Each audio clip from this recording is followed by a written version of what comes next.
سوال یہ ہے کہ کسی غریب لڑکے کو زکوٰۃ کی رقم تعلیم کے خرچہ پورے کرنے کے لیے دی جا سکتی ہے؟ تو الجواب حامداً و مصلیاً، غریب طالب علم اس میں ایک شرط یہ ہے کہ وہ بالغ ہو، عاقل ہو، بالغ ہو، مطلب زکوٰۃ دینے کے جو شرائط ہیں وہ پوری ہوں، اور اس کو تعلیم کے لیے بالکل زکوٰۃ کی رقم دی جا سکتی ہے تاکہ وہ اپنی تعلیم کو جاری رکھے۔ بس اس میں ایک چیز کا خیال رکھنا چاہیے، وہ یہ ہے کہ وہ زکوٰۃ کا مستحق ہو۔ زکوٰۃ کا مستحق تب ہوتا ہے جب اس کے پاس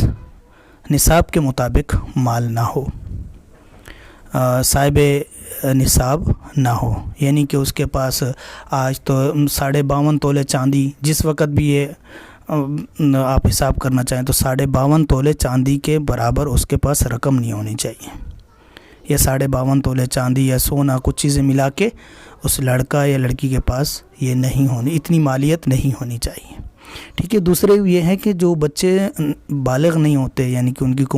عمر تقریباً جو ہوتی ہے 14 سال سے کم ہے، تو وہ بالغ تقریباً نہیں ہوتے، تو ان کو بھی ڈائریکٹ زکوٰۃ کی رقم دینا درست نہیں ہے، جائز نہیں ہے،